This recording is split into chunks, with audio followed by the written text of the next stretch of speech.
everyone, welcome back to Chimu's Chemistry, an online platform that will make your chemistry your chemistry. Electrochemistry Part 5. टायटलचं नाव लिहून घ्या, measurement of conductivity, ज्यालाच आपण कप्पा असं म्हणतो. कप्पा म्हणजे काय आपल्याला माहिती झालंय. इलेक्ट्रोलायटिक सोल्युशन मध्ये 1 युनिट क्यूब, या क्यूब मध्ये किती आयन्स आहेत, त्यांनी किती इलेक्ट्रिसिटी कंडक्ट केली, त्याला आपण कप्पा किंवा स्मॉल के कंडक्टिव्हिटी म्हणतो. बट ही एक्सपेरिमेंटली आता कॅल्क्युलेट कशी करायची, दिस वॉज द चॅलेंज. मग हे चॅलेंज आज आपण या फुल लेक्चर मध्ये एक्सेप्ट केलं अँड कंप्लीट पण करायचं.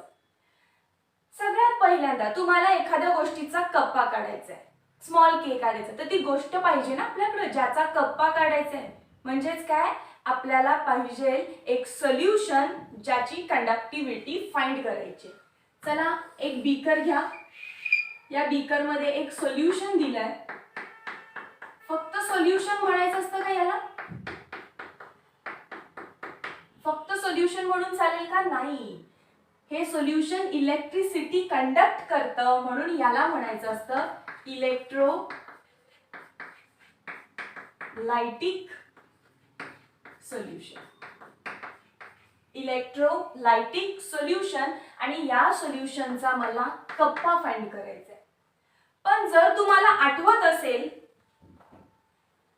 लेक्चर नंबर 1, तर बघा त्या लेक्चर मध्ये मी तुम्हाला काय शिकवलेलं. आधी ओहम्स लॉ नुसार रेझिस्टन्स शिकवला, त्याचं उलट करून कंडक्टन्स शिकवला.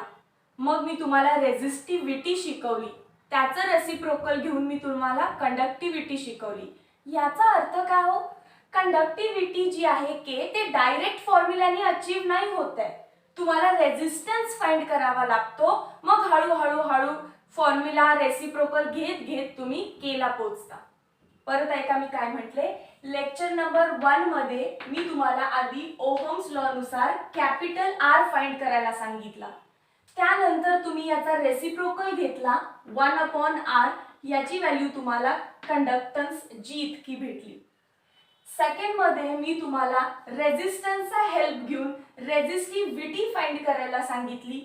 तुम्ही लगेच या रेझिस्टिव्हिटीचा रेसिप्रोकल घेतला आणि तो रेसिप्रोकल होता कंडक्टिव्हिटी. सो मला कंडक्टिव्हिटी डायरेक्ट फाइंड करता येते का? नाही. कुठून यावं लागतं मला? रेझिस्टन्स म्हणून. पण मी एक सोल्युशन घेतलं आणि या सोल्युशनची मला कंडक्टिव्हिटी काढायची आहे. बघूया आपल्याला येते की नाही काढता येते.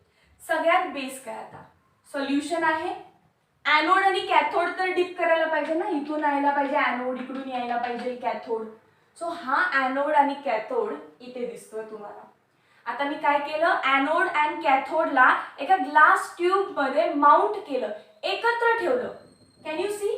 ही येलो कलरची काय दिलं मी, ग्लास ट्यूब आहे. एका ग्लास ट्यूब मध्ये मी 2 प्लॅटिनमच्या वायर्स ड्रॉप केलेत. 2 प्लॅटिनमच्या वायर्स आहेत आणि हे खाली काय आहे, प्लॅटिनमच्या प्लेट्स आहेत. प्लॅटिनमची वायर, प्लॅटिनमच्या प्लेट्स, प्लॅटिनम प्लेट्स. सो एका ग्लास ट्यूब मध्ये जेव्हा तुम्ही प्लॅटिनमच्या 2 वायर आणि त्याला प्लॅटिनमच्या 2 प्लेट्स लावता, ही होते कंडक्टिव्हिटी सेल. बोर्ड एक्झाम्स मध्ये विचारतात, write a short note on conductivity cell. काय लिहिणार तुम्ही? Conductivity cell consist of a glass tube. सगळ्यांना पटला असेल हा पॉइंट. कंडक्टिव्हिटी सेल मध्ये काय आहे, ग्लास ट्यूब आहे. इन अ ग्लास ट्यूब, या ग्लास ट्यूबच्या आतमध्ये देर आर 2 प्लॅटिनम प्लेट्स आहेत.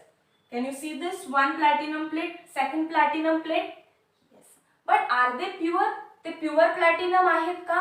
No, they are not pure platinum plates because they are coated with, त्यांना आपण कोट केलंय, वरून एक कव्हर लावलंय. कशाचं? थिन लेयर ऑफ, एकदम अशी पातळशी लेयर लावली आहे, finely divided platinum black. Platinum black, that is impure प्लॅटिनमचं आपण त्याला थिन लेयरचं कोटिंग दिलंय. काय झालं, एक ग्लास ट्यूब, ग्लास ट्यूब मध्ये प्लॅटिनमची वायर, प्लॅटिनमच्या प्लेट्स. पण हे प्लॅटिनम प्युअर नाहीये. मग कसं आहे, it is coated with very thin layer of platinum black. आणि हे कसं झालं मग? प्लॅटिनमच्या प्लेटवर प्लॅटिनम ब्लॅकचं कव्हर कसं दिलं मॅम? तर it is done by electrolysis. हे कसं केलं असं विचारलं तर काय सांगायचं? Electrolysis of chloroplatinic acid. MCQ इथे तुम्हाला विचारू शकतात. प्लॅटिनम ब्लॅकचा कोट प्युअर प्लॅटिनम वरती कसा दिला? तर नाव आहे इलेक्ट्रोलायसिस प्रोसेसनी. कोणाच्या इलेक्ट्रोलायसिस प्रोसेसनी? क्लोरोप्लॅटिनिक ऍसिडच्या. Okay, next point, conductivity cell. हा जो काही कंडक्टिव्हिटी सेल आहे, आता आपण अशा सोल्युशन मध्ये डिप करायचा की ज्याचा आपल्याला काय लिहिलं? Conductivity cell is dipped into solution whose resistance is to be measured. ज्याचा तुम्हाला रेजिस्टन्स काढायचा आहे त्यामध्ये डिप करा. आता मला याचा रेजिस्टन्स काढायचा आहे का? नाही म्हणू नका, हो म्हणा. कारण कंडक्टिव्हिटी काढण्यासाठी मला डायरेक्ट नाही तर मला रेजिस्टन्स वरूनच सुरुवात करायला लागते. त्यामुळे ज्या सेलचं तुम्हाला कंडक्टिव्हिटी काढायचं आहे त्याच सेलचं तुम्हाला रेजिस्टन्स काढायचं आहे. त्यामुळे हा कंडक्टिव्हिटी सेल आता उचला आणि याच्यामध्ये डिप करा. आता तुम्ही जेव्हा यामध्ये डिप कराल तुम्हाला कसं सोल्युशन दिसेल ते? बीकर आणि ह्यामध्ये आहे तुमचं सोल्युशन की ज्याचा कंडक्टिव्हिटी कप्पा किंवा रेजिस्टन्स आर तुम्हाला फाइंड करायचा आहे. आता तुम्हाला एक कंप्लीट सेल दिसत असेल. इलेक्ट्रोलायटिक सोल्युशन खाली आहे, वरती एनोड कॅथोड असणारा तुमचा कंडक्टिव्हिटी सेल आहे. Got it? परत एकदा बघा, आपल्याला कंडक्टिव्हिटी कप्पा फाइंड करायचा आहे. कोणाचा फाइंड करायचा असतो? एखाद्या सोल्युशनचा. त्यासाठी मला काय लागेल? सोल्युशन लागेल. पण वरती एनोड कॅथोड नव्हता, सो मी काय घेतलं? Anode and cathode. बट जरासा highly evolved, highly developed anode cathode घ्या, म्हणजेच कंडक्टिव्हिटी सेल. कंडक्टिव्हिटी सेल म्हणजे आपला एनोड अँड कॅथोड आहे, पण त्याला प्रॉपरली एका सेटअप मध्ये बसवलं. कसा सेटअप आहे तो? एक ग्लासची ट्यूब आहे अशी उलटी, त्यामध्ये वरून एक प्लॅटिनम वायर, दुसरी प्लॅटिनम वायर, त्याला खाली प्लॅटिनमच्या प्लेट्स. पण हे प्लॅटिनम्स प्युअर नव्हते, त्याला कोट दिलेला, कव्हर दिलेला प्लॅटिनम ब्लॅकचा. कसं काय दिलं? Electrolysis of chloroplatinic acid. मग ही कंडक्टिव्हिटी सेल या सोल्युशन मध्ये डिप केली की पूर्ण स्ट्रक्चर असं दिसायला लागलं. सोल्युशन आलं, इलेक्ट्रोलायटिक सोल्युशन आलं, एनोड आला, कॅथोड आला. आता आपली प्रोसेस स्टार्ट होऊ शकते. Is that clear? एकदा पटकन स्क्रीनशॉट करा याचा. शॉर्ट नोटला क्वेश्चन विचारलेला बोर्ड.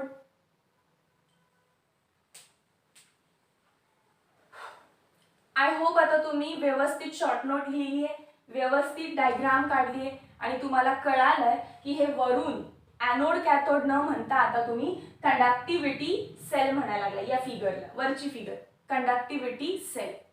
कंडक्टिव्हिटी सेलचा असतो एक सेल कॉन्स्टंट. तुम्हाला दोन गोष्टी आठवतायत का? बघा, आपण खूप आधी शिकलो या. लेंथ, ज्याला तुम्ही स्मॉल एल नी डिनोट करता, आणि area of cross section. Area of cross section ज्याला तुम्ही स्मॉल ए नी डिनोट करा. कोणाचं काढलेलं? Length of your conductor. पण जेव्हा तुमचा कंडक्टर मेटॅलिक वायर होती, तुम्ही त्या वायरची लेंथ मोजायचा. मग मी म्हटलं आता तुमचा कंडक्टर कोण आहे? इलेक्ट्रोलायटिक सोल्युशन आहे. मग यामध्ये लेंथ कशी मोजणार आपण?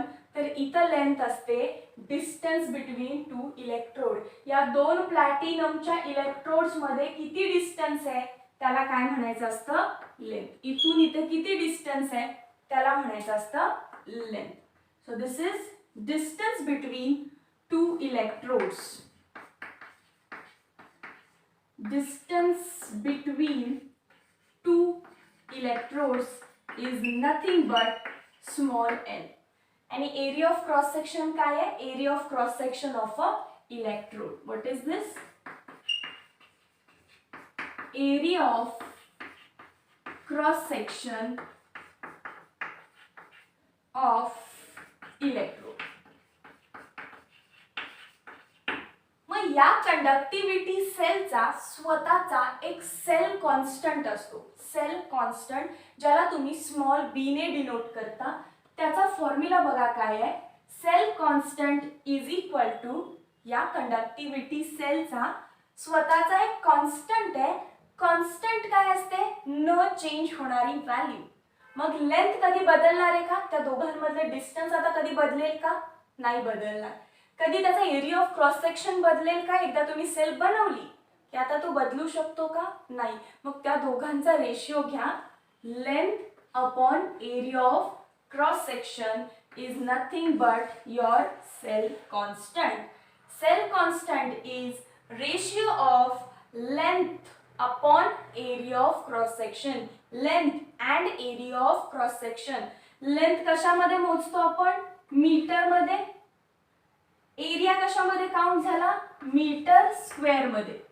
सो युनिट काय आलं, मीटरला खालचा 1 मीटर कट होईल, दॅट इज SI युनिट येणार आहे आपलं मीटर इनवर्स. सेंटीमीटर मध्ये काउंट केलं असेल तर सेंटीमीटर इनवर्स. डिपेंड, तुम्ही मीटर मध्ये लेंथ मोजला तर मीटर इनवर्स. सेंटीमीटर कारण छोटंसं डिस्टन्स आहे, युजली सेंटीमीटर वापरतात. सेंटीमीटर मध्ये असेल तर बी चे युनिट काय झालं, centimetre inverse. So what is cell constant. Cell constant is ratio of length upon area of cross section. Its SI unit is meter inverse, generally expressed in terms of centimeter inverse. एकदा याचा पण screenshot करून घ्या.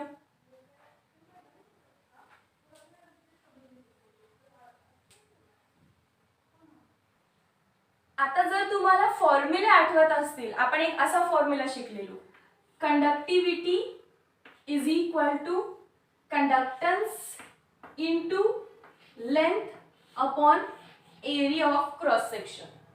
But what is conductance?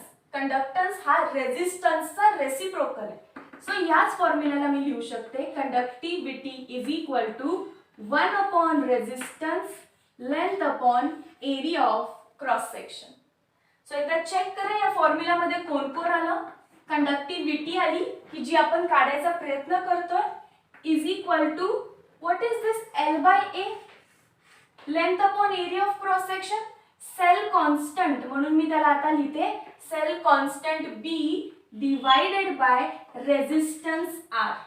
So आपल्याला एक formula भेटला ज्यामध्ये या कंडक्टिव्हिटी सेलचा सेल कॉन्स्टंट, या सोल्युशनचा रेजिस्टन्स, या सोल्युशनची कंडक्टिव्हिटी दोन्ही सुद्धा रिलेट व्हायला लागलं. बघा मी काय म्हणते, आपल्याला काय काढायचं होतं, कप्पा. पण आपल्याला कप्पा डायरेक्टली फाइंड करता येत नाही. सो आपण काय केलं, कंडक्टिव्हिटी सेल बनवली, अशा सोल्युशन मध्ये डिप केली की ज्याचा कप्पा काढायचा आहे. पण कप्पा तर काढता येत नव्हता, मग मी काय काढला, रेजिस्टन्स काढला. मग रेजिस्टन्स मला काढता येईल, कसा काढायचा आय विल टेल यू. मला रेजिस्टन्स या सोल्युशनचा काढायचा आहे, तो रेजिस्टन्स मला भेटेल. या सेलनी मला दिला एक सेल कॉन्स्टंट, त्यांचा मी जर रेशिओ घेतला सेल कॉन्स्टंट अपॉन रेजिस्टन्स तर मला माझा कप्पा भेटू शकतो. So this is the formula की जो आपण शोधत होतो रेजिस्टन्स आणि सेल कॉन्स्टंटशी रिलेटेड. गॉट दिस फॉर्म्युला. एकदा हा नोट डाऊन करून ठेवा. तुम्हाला मी कप्पा फाइंड करायला सांगणार आहे. आता मी तुम्हाला सेल कॉन्स्टंट काय असतो म्हणून सांगितलं, पण अजून रेजिस्टन्स नेमका काढायचा कसा ते सांगितलेलं नाहीये. ते आपण बघू आता. How to find resistance, how to find cell constant of a given cell. एकदा याचा स्क्रीनशॉट करा.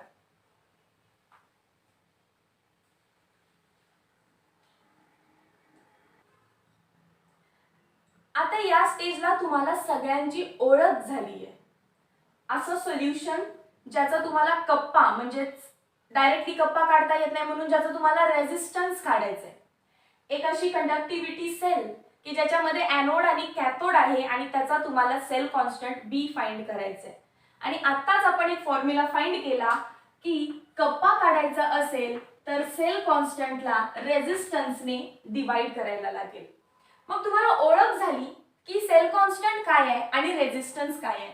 पण अजून आपण याच्या व्हॅल्यूज काढलेल्या नाहीयेत. असं नाहीये की बाबा सेल कॉन्स्टंटचा मॅमनी फॉर्म्युला काय सांगितला, cell constant is length upon area of cross section. घेतली वायर, मीटर वायर घेतली आणि इथं असं मोजत बसलोय किती आहे. हा, एरिया ऑफ क्रॉस सेक्शन केवढं आहे. असं काय मोजत बसायचं नाहीये तिथे, आपल्याला एक्सपेरिमेंटली कॅल्क्युलेट करायचं आहे. ही सेल छोटी आहे बरं का, ही अशी तुम्हाला एवढीशी सेल दिसणार आहे तिथे. लॅबमध्ये गेला की कंडक्टिव्हिटी सेल असते अशी पाण्यात डिप करून ठेवलेली. आता असं त्याच्यामधलं डिस्टन्स अप्रोप्रिएट काढायचं आहे, न चुकता अचूक व्हॅल्यू. तर ती काय तुम्ही असं कॅल्क्युलेट करणार नाही, पट्टी घेऊन कॅल्क्युलेट करू शकत नाही. याचा अर्थ आता टास्क काय झालं, चॅलेंज काय झालं आपल्याला. पहिला तो सेल कॉन्स्टंट फाइंड करा. First challenge is to find cell constant B. And second challenge आता असणार आहे आपलं find conductivity kappa. Find conductivity kappa. एकदा याचा स्क्रीनशॉट करा.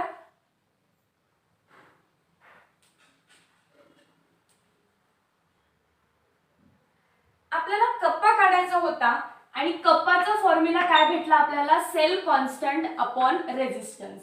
मॅमनी आत्ताच सांगितलं सेल कॉन्स्टंट आपल्याला काय असं पट्टी टाकून कॅल्क्युलेट करता येत नाही, मला तो एक्सपेरिमेंटली काढला पाहिजे. पण सेल कॉन्स्टंट काढायचा झालं तर आता मला कंडक्टिव्हिटी आणि रेझिस्टन्स या दोन्ही गोष्टी माहिती पाहिजेत. पण कंडक्टिव्हिटी पण काढायची आहे आणि सेल कॉन्स्टंट पण काढायचं आहे आणि रेझिस्टन्स पण काढायचं आहे. कसं शक्य आहे सांगा. मी असं करू शकते ना, मी असा सेल घेईन की ज्याची कंडक्टिव्हिटी मला माहिती आहे, के मला माहिती आहे. जसं की 1 molar KCl solution, 1 molar KCl, 0.1 molar KCl, 0.01 molar KCl. या सोल्युशनचा small K that is conductivity kappa at various temperature, वेगवेगळ्या टेम्परेचरचा आपल्याला कप्पा ऑलरेडी माहिती आहे. सायंटिस्टनी तो कॅल्क्युलेट करून आपल्या लॅब मॅन्युअल्स मध्ये लिहून ठेवलेला आहे. याचा अर्थ मी जर KClचं सोल्युशन घेतलं, हे सोल्युशन घेऊ नका कारण याचा कप्पा तुम्हाला माहिती नाही, तुम्हाला काढायचा आहे. मी असं सोल्युशन घेतलं की ज्याचा कप्पा मला माहिती आहे. तर ज्याचा कप्पा मला माहिती आहे, ज्याचा रेझिस्टन्स मी या एक्सपेरिमेंट मधून काढू शकते, या दोघांचं मल्टिप्लिकेशन केलं तर मला सेल कॉन्स्टंट भेटू शकतो. सो हे तर कळालं. कप्पा हे गिवन व्हॅल्यू झाली आता, कारण 1 मोलार KClचं ऑलरेडी गिवन असणार आहे. रेझिस्टन्स फक्त काढावा लागेल, that is calculated by Wheatstone metre bridge experiment.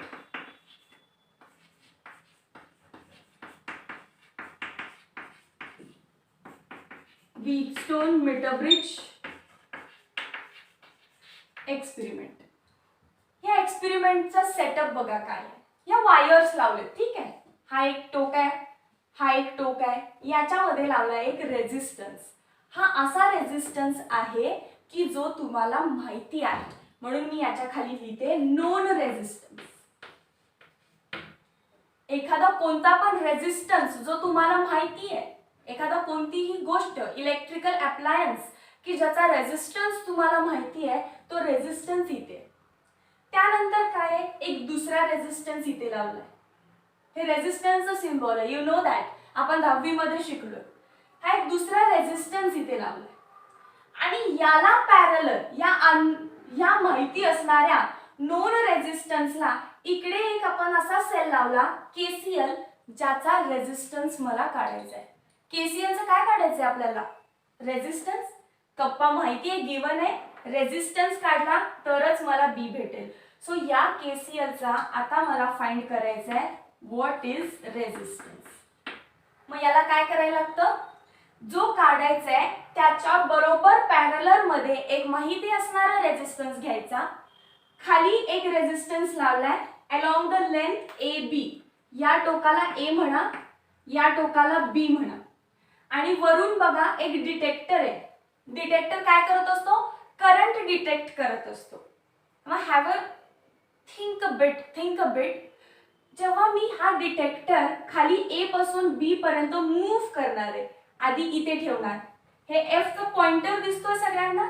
Detector इथे लावलाय आणि डिटेक्टर मधून एक वायर आली आहे, याला आपण जॉकी म्हणतो. हे जॉकी उचलायचं, ए वर ठेवायचं, मग डिफ्लेक्शन दिसणार. डिटेक्टर कशाला ठेवलाय? करंट आहे की नाही चेक करायला. डेफिनेटली करंट असणार आहे याच्यामध्ये, सो डिटेक्टर डिफ्लेक्ट करणार. उचला, पुढे ठेवा, डिफ्लेक्शन दिसेल, पुढे ठेवा, डिफ्लेक्शन दिसेल, पुढे ठेवा, डिफ्लेक्शन दिसेल. सगळ्या पॉइंट वरती तुम्हाला डिफ्लेक्शन दिसणार जसं तुम्ही ए टू बी चाललाय. पण एक पॉइंट असा असणार आहे, एक पॉइंट असा असणार आहे की जिथे तुमचा डिटेक्टर डिफ्लेक्ट करणार नाही. का करणार नाही सांगा? मी असं म्हणते की याच पॉइंटला, दुसरा कशाला, आपण हाच पॉइंट घेऊ. या पॉइंटला जेव्हा माझी जॉकी आली, एफ आला, तेव्हा डिटेक्टर शोड नो डिफ्लेक्शन. एकाच पॉइंटला असं होऊ शकतं. आणि ते का झालं? कारण तुम्ही दोन जे पॅरलर मध्ये ठेवलेले रेझिस्टन्स आहेत, एक तर ते इक्वल झाले असतील किंवा ते रेशिओ मध्ये झाले असतील. व्हीटस्टोन मीटर ब्रिज काय सांगतं? तुम्हाला माहिती असणारा आणि ज्याचा काढायचा आहे त्याचा रेझिस्टन्स तुम्ही एकमेकाला पॅरलर मध्ये लावा. खालच्या साईडला एक वायर लावा. रेझिस्टन्स, वायर मध्ये रेझिस्टन्स असतोच. एक वायर लावा ए आणि बी, ज्याची लेंथ तुम्हाला माहिती आहे. ए टू बी किती डिस्टन्स आहे हे तुम्हाला माहिती आहे, ते कॅल्क्युलेट करू शकता. मोठं मशीन असतं ते. आता एक डिटेक्टर घ्या. डिटेक्टरचं टोक वाया ए टू बी तुम्ही असं पॉज पॉज पॉज घेत चला. डिटेक्टर प्रत्येक वेळी डिफ्लेक्शन दाखवणार. पण एक पॉइंट असा येतो जिथे डिटेक्टर डिफ्लेक्शन दाखवत नाही. का दाखवत नाही तो? कारण तुमच्या सिस्टीम मध्ये लागणारे दोन रेझिस्टन्स एकतर इक्वल झाले असतील किंवा एकतर रेशिओ मध्ये झाले असतील. That's it. मग बघा, जेव्हा व्हीटस्टोन मीटर ब्रिजने डिफ्लेक्शन नाही दाखवलं, मला माझा रेझिस्टन्स सापडला. कसा सापडला मॅम? हे काय सांगतं मला? की तुमच्या अननोनचा जो रेझिस्टन्स आहे, लेट मी रब दिस.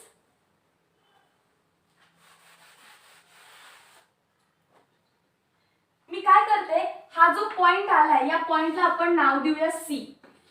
त्या पॉइंटला आपण काय नाव देऊया? C point. C point is such a point where detector shows no deflection. मग मी असं म्हणू शकते का? बघा, रेझिस्टन्स की जो माझा अननोन आहे, अननोन म्हणजेच कोणाचा होता? केसीएलचा. केसीएलचा रेझिस्टन्स डिवाइडेड बाय तुमचा जो काही अननोनचा रेझिस्टन्स आहे, सॉरी तुमचा कोण होतो? नोन आहे, आर एक्स. नोनचा रेझिस्टन्स रेशो मध्ये आले. कधी ते आले? जेव्हा तुमचं ए सी आणि सी बी रेशिओ मध्ये आले. काय लिहिते बघा मी? जेव्हा तुम्ही केसीएल लिहिताय त्याच्या साईडची लेंथ त्याच्या बरोबर पुढे लिहायची. केसीएल लिहिलाय म्हटल्यावर काय लिहिणार आपण? ए सी लिहिणार डिवाइडेड बाय अननोन लिहिला इकडे, म्हणजे इथं कोण लिहिणार आता आपण? सी बी लिहिणार. आता ही तर लेंथ आहे, ए टू सी तुम्ही मोजू शकता, सी टू बी तुम्ही मोजू शकता. हा तर नोन आहे, तर अननोनचा केसीएलचा रेझिस्टन्स तुम्हाला इथून भेटला. हे कॅल्क्युलेट करू शकता, मोजायचंय, हे तुम्ही मोजू शकता. हे तुम्हाला गिवन आहे, रेझिस्टन्स तो नोन आहे आणि हा मग कॅल्क्युलेट होऊ शकतो युजिंग दिस फॉर्म्युला. बघा, मग तुम्हाला रेझिस्टन्स भेटला. केसीएल ची कंडक्टिव्हिटी माहिती आहे, त्यामुळे बी आपण कॅल्क्युलेट करू शकतो. सो मी असं लिहू का? Conductivity of KCl is equal to cell constant upon resistance of KCl. Resistance of KCl is calculated by Wheatstone metre bridge. असा काही त्याचा शॉर्ट फॉर्म नाहीये, मी स्वतः लिहिलाय व्हीटस्टोन मीटर ब्रिज. आणि हे कुठे? एक्सपेरिमेंटली डिटरमाइंड आहेत ह्या सगळ्या already value, already given. So cell constant can be calculated in such a way. त्या कंडक्टिव्हिटी सेलचा सेल कॉन्स्टंट मी कसा काढला? माहिती असणाऱ्या केसीएलच्या सोल्युशन मध्ये डिप केलं, त्याची के ची व्हॅल्यू माहिती आहे, रेझिस्टन्स यातून फाइंड केला मी आणि पुट केल्यावर मला सेल कॉन्स्टंट भेटला. That's it. चला एकदा स्क्रीनशॉट करा. एक मिनिट जरा इकडे लक्ष द्या. टेक्स्टबुक मध्ये असं लिहिलंय जो काही तुमचा रेझिस्टन्स आहे आर, मी केसीएल लिहिते, त्यांनी सोल्युशन लिहिलंय. का लिहिलंय सांगते. डिवायडेड बाय याच्याची लेंथ त्यांनी डायरेक्ट याच्या खाली घेतली, length of AC is equal to known कोण आहे आर एक्स डिवायडेड बाय त्याच्याशी रिलेटेड जी काही लेंथ आहे त्यांनी खाली घेतली. बट चेक मी काय करू शकते, केसीएल हा एसी खाली आला, हा आर एक्स वरती गेला, तोच फॉर्म्युला आहे. सो बोथ द वे मध्ये तुम्ही लक्षात ठेवू शकता, this resistance upon this resistance is equal to this length upon this length. सिक्वेन्सनी जायचं. अननोन अपॉन नोन केलं की अननोनच्या साईडची लेंथ अपॉन नोनच्या साईडची लेंथ. सो लक्षात आलं असेल. That's very simple to see also. ठीक आहे. This upon this is equal to this upon this किंवा this upon this is equal to this upon this. बोथचं मीनिंग सेम आहे. कमेंट करून सांगू नका मग मॅम हे लिहायचं का ते लिहायचं. चला एकदा आता स्क्रीनशॉट करून घ्या.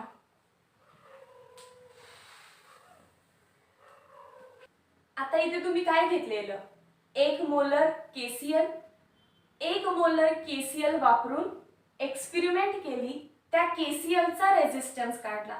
सो तुम्हाला केसीएल साठी के ऑलरेडी माहित होता, एक्सपेरिमेंट करून तुम्ही आर काढला आणि मग फॉर्म्युला वापरला की kappa is equal to B upon R आणि तुम्ही या बी ची व्हॅल्यू काढली.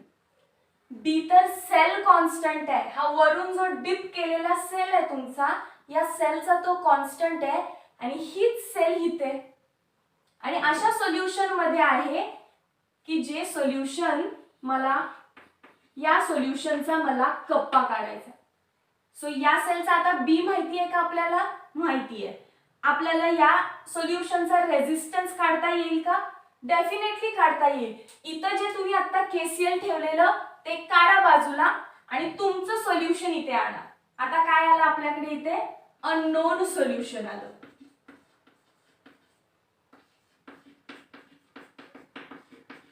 मगाशी केसीएल होतं, आता अननोन सोल्युशन आहे. ऍक्च्युली सोल्युशन माहिती आहे, त्याचा रेजिस्टन्स माहिती नाहीये. सो ते अननोन सोल्युशन मी इथे ठेवलं. परत सेम एक्सपेरिमेंट करा, तुम्हाला काय लक्षात येईल. परत तुम्ही एक नोन रेजिस्टन्स लावला, एक अननोन रेजिस्टन्स लावला. अननोन रेजिस्टन्स म्हणते मी हवं तर, अननोन रेजिस्टन्स सोल्युशन लावलं. ए बी वायर लेंथ मला माहिती आहे, डिटेक्टर लावला, एफ पॉइंटला परत उचललं, ए ला ठेवलं, परत उचललं उचललं उचललं, असा पॉइंट फाइंड आउट केला की जिथे डिटेक्टर शोज नो डिफ्लेक्शन, त्या पॉइंटला काय झालं, एक तर या दोघांचा रेजिस्टन्स इक्वल झाला असेल किंवा तो रेशिओ मध्ये झाला असेल. त्यामुळे हे इक्वेशन त्यांना व्हॅलिड झालं. काय लिहिणार मी आता, रेजिस्टन्स कोणाचा, या सोल्युशनचा, माझ्या सोल्युशनचा, जे आपण स्टार्टिंगला घेतलेलं त्या सोल्युशनचा, डिवायडेड बाय त्याच्या साईडची लेंथ किती आहे AC इज इक्वल टू तिकडचा रेजिस्टन्स डिवायडेड बाय त्या साईडची लेंथ CB. तुम्ही हे नोन आहे, हे काय आहे कॅल्क्युलेट करू शकताय पट्टी टाकून, हे पण होईल आणि तुम्हाला इथून R solution can be calculated, can be calculated. थोड्या वेळापूर्वी आपण बी कॅल्क्युलेट केलाय. B value is already calculated. इथे बी काढला ना आपण मगाशी. केसीएल कशासाठी वापरलेलं, केसीएल वापरून बी काढला, नंतर केसीएलचं सोल्युशन रिप्लेस केलं आपल्या सोल्युशननी. आता आपल्या सोल्युशनला आपल्याला कप्पा काढायचा आहे, मग kappa is equal to cell constant upon resistance. पण आता कोण आहे, कप्पा ऑफ आपला सोल्युशन, रेजिस्टन्स ऑफ आपलं सोल्युशन. रेजिस्टन्स ऑफ आपलं solution can be calculated using Wheatstone metre bridge.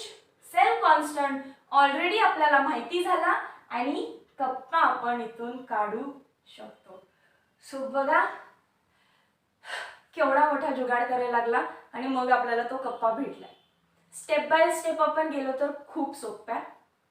आपल्याला एक असं सोल्युशन हातामध्ये दिलेलं लॅब असिस्टंटने की जा ह्याचा गप्पा काढून आण. आम्ही नाही त्याला गप्पा काय काढायचं, सोपं आहे. आम्ही गेलो आणि कन्फ्यूज झालो नेमकं स्टार्ट कुठून करायचा. मग थोडा वेळ एक मित्र म्हणतो की अरे त्याच्यात ॲनोड कॅथोड तरी घाल, त्याशिवाय कसं काढणार. मग आपण ॲनोड कॅथोडसाठी हा कंडक्टिव्हिटी सेल आणला. पण प्रत्येक कंडक्टिव्हिटी सेलचा एक सेल कॉन्स्टंट असतो, तो मला कॅल्क्युलेट करायचा आहे. तो कॅल्क्युलेट करण्यासाठी मी काय केलं, केसीएल मला माहिती असणारा असं सोल्युशन आणलं, केसीएल ज्याचा कप्पा मला ऑलरेडी माहिती आहे. मग कप्पा माहिती असेल तर काय होईल, केसीएलचं सोल्युशन घेतलं, असा सेल आणला कंडक्टिव्हिटी सेल की ज्याचा बी मला फाइंड करायचा आहे. पूर्ण व्हीटस्टोन मीटर ब्रिज लावलं. रेशिओ काढताना मला लक्षात आलं केसीएलचा मी रेजिस्टन्स काढू शकते. मग आपल्याला एक जो फॉर्म्युला माहिती आहे, kappa of KCl is equal to cell constant upon resistance of KCl. Kappa already माहिती होता, रेजिस्टन्स एक्सपेरिमेंट मधून काढला आणि यातून त्या कंडक्टिव्हिटी सेलचा बी काढता आला. आता झालं काय, मग फ्रेंडला आयडिया आली, चल आपण केसीएल रिप्लेस करूया आपल्या सोल्युशनने. मग हाच फॉर्म्युला कसा झाला तेव्हा, कप्पा ऑफ आपलं solution is equal to cell constant upon resistance of आपलं सोल्युशन. लगेच ट्यूबलाइट पेटली. सेल कॉन्स्टंट तर हाच वापरू शकतो because it is constant for a given cell. K R KCl कसा काढलेला एक्सपेरिमेंट मधून, आर सोल्युशन पण आपण व्हीटस्टोन मधून काढू शकतो. ह्या दोन व्हॅल्यूज भेटल्या तर कप्पा ऑफ सोल्युशन डिटरमाइन झाला. So in this way you can find conductivity kappa of the given solution. आणि आता राहिलं काय, मोलार कंडक्टिव्हिटी. तुम्हाला जर म्हटलं find molar conductivity of your given solution, अवघड आहे का, आपल्याला फॉर्म्युला माहिती आहे आता 1000 K/C. 1000 तर व्हॅल्यू आहे, नंबर आहे. हे कोण आहे, कप्पा ऑफ सोल्युशन. आताच वरती काढले आपण. कॉन्सन्ट्रेशन तुम्हाला माहिती असणार आहे, काय कॉन्सन्ट्रेशनचं सोल्युशन तुम्ही घेतलंय, सो त्याला डिवाइड बाय कॉन्सन्ट्रेशन केलं की मोलार कंडक्टन्स कॅल्क्युलेट झाला. ऍक्च्युली मला बोलता बोलता आता दम लागत आहे, पण फायनली आपला पॉइंट संपला. आय होप तुम्हाला त्या सगळ्या प्रोसेस इमॅजिन झालेल्या आहेत.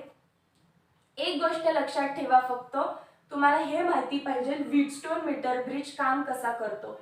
नोनला अननोन पॅरलर मध्ये लावायचं, डिटेक्टर लावून जॉकी ए टू बी मध्ये फिरवायची such that to find point C where detector shows no deflection. हा रेजिस्टन्स अपॉन इकडची लेंथ इज इक्वल टू तो रेजिस्टन्स अपॉन तिकडची लेंथ. आपल्याला ही लेंथ हा रेजिस्टन्स माहिती असेल तर इकडचा रेजिस्टन्स आपण कॅल्क्युलेट करू शकतो. आणि सेकंड, हा फॉर्म्युला माहिती पाहिजे, K is equal to B upon R. R तर आपल्याला या एक्सपेरिमेंट वरून प्रत्येक वेळी मिळत जाईल आणि बी आपण सेल कॉन्स्टंट एकदाच काढणार, मग कप्पा आपल्याला फाइंड करता येईल. एकदा कप्पा फाइंड झाला की मोलार कंडक्टिव्हिटीचा फॉर्म्युला असतो 1000 kappa by C. Concentration will be given 1000 into kappa by C केलं की मोलार कंडक्टिव्हिटी भेटेल. पटकन याचा स्क्रीनशॉट करा आता.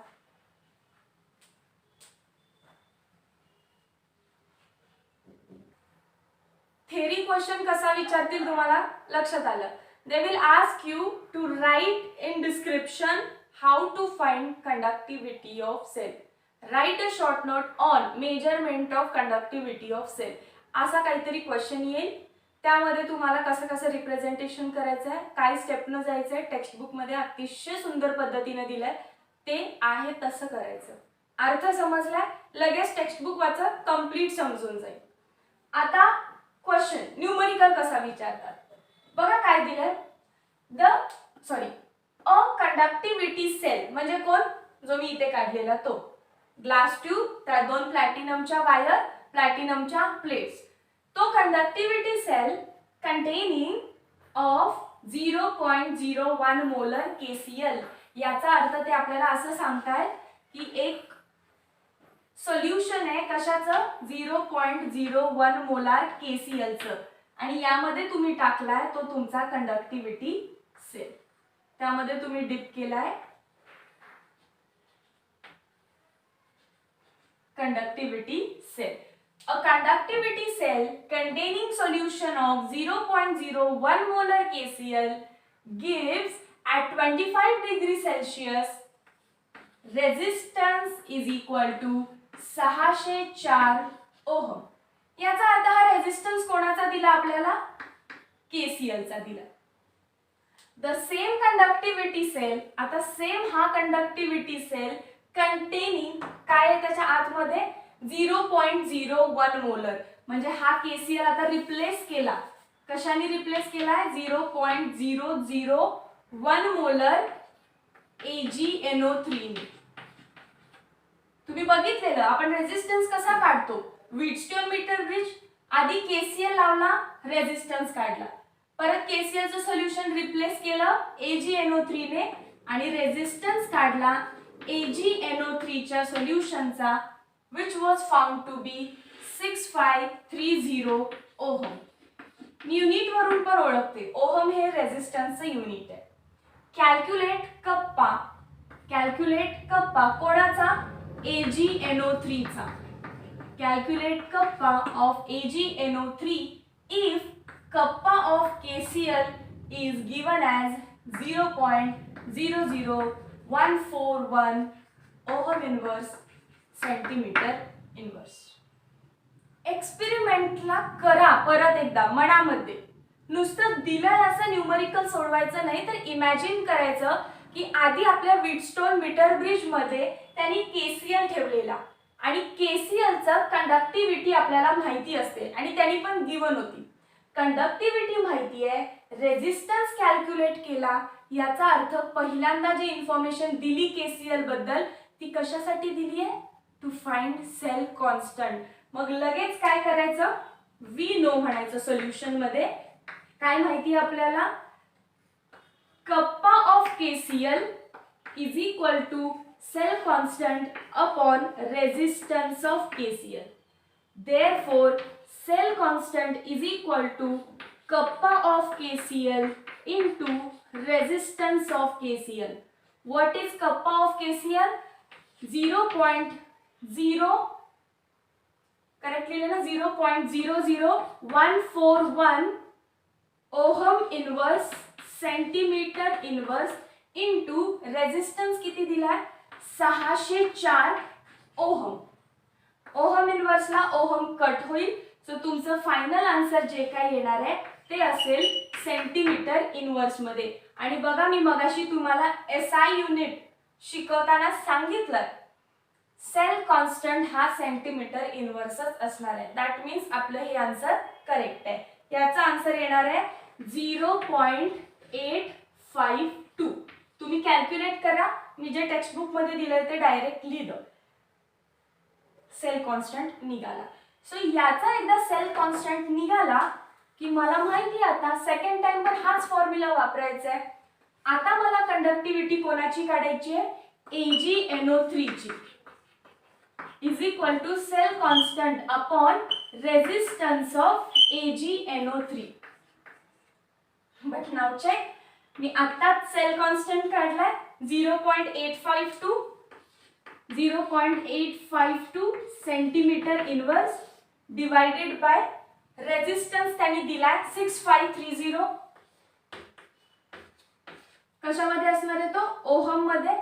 So conductivity kappa of AgNO3 is equal to, just find it, answer येईल 1.3 into 10 to power -4 ohm inverse centimetre inverse. जेव्हा units correct येतात, कप्पाचे युनिट काय आहेत? Ohm inverse, centimetre inverse. Unit correct येत आहेत याचा अर्थ फॉर्म्युला तुम्ही करेक्टली यूज केलाय. सो हा झाला कप्पा. मी क्वेश्चन मध्ये काय लिहून घेतलंय? कॅल्क्युलेट कप्पा. मी कप्पा काढला कोणाचा? 0.01 मोलार AgNO3 चा. टेक्स्ट बुक मध्ये बघितलं तर तुम्हाला मोलार कंडक्टिव्हिटी पण काढायला सांगितले. Calculate molar conductivity of AgNO3. काही अवघड आहे का? मी इथं करते. Molar conductivity is equal to 1000 K/C. 1000 आहे तसं कप्पा ऑफ AgNO3 काय काढले आता आपण 1.3 इंटू 10 टू पॉवर -4 युनिट लिहून घ्या डिवायडेड बाय कॉन्सन्ट्रेशन. हे काय दिलं मोलॅरिटी म्हणजेच काय कॉन्सन्ट्रेशन आहे. So 0.001 molar. सो याची व्हॅल्यू काहीतरी 130 च्या आसपास येईल. युनिट्स काय येणार आहेत आन्सर तर 130 च्या आसपास येऊन जाईल. युनिट्स काय येणार आहेत बघा.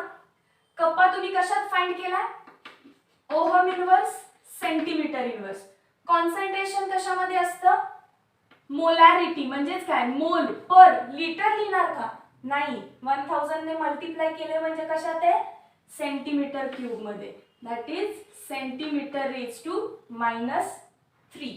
तर तुम्हाला याचे युनिट भेटणार आहे मोल इनवर्स. हे तुमचं तुम्ही करा मला माहिती आहे तुम्हाला इथे लक्षात येत नसणार आहे.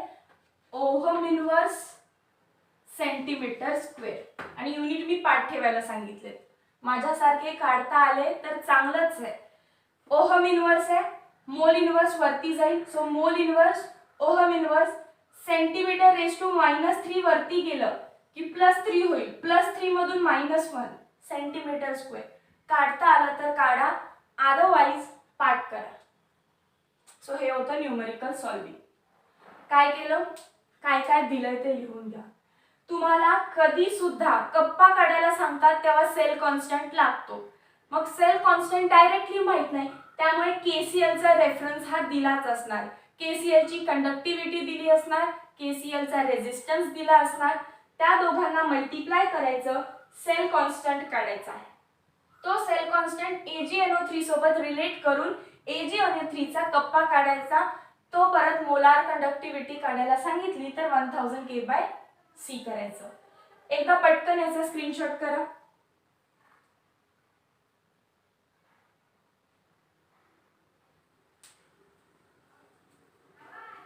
तसा हा चॅप्टरचा सगळ्यात सोपा आणि इंटरेस्टिंग पार्ट आहे. पण ऑलवेज सोपा आणि इंटरेस्टिंग पार्ट वर्कआउट करायला अवघड असतो. सो मेक शुअर तुम्ही अशा टाइपचे न्यूमेरिकल्स आणि याची थेरी कंटिन्युअसली रीड करा. नेक्स्ट पार्ट येईपर्यंत keep studying, keep solving MCQs, keep attending my Unacademy lectures. कारण तुम्हाला सगळ्यांना माहिती आहे माझे व्हिडिओ यायला लेट का होतं कारण मी रोज अनअकॅडमीच्या प्लॅटफॉर्मवरती लाईव्ह लेक्चर्स घेतीये. लाईव्ह तुम्हाला थेरी शिकवतीये. लाईव्ह तुमच्याकडून न्यूमेरिकल सॉल्व्ह करून घेतीये. Time is 5 PM. Next part येईपर्यंत keep studying. Thank you so much.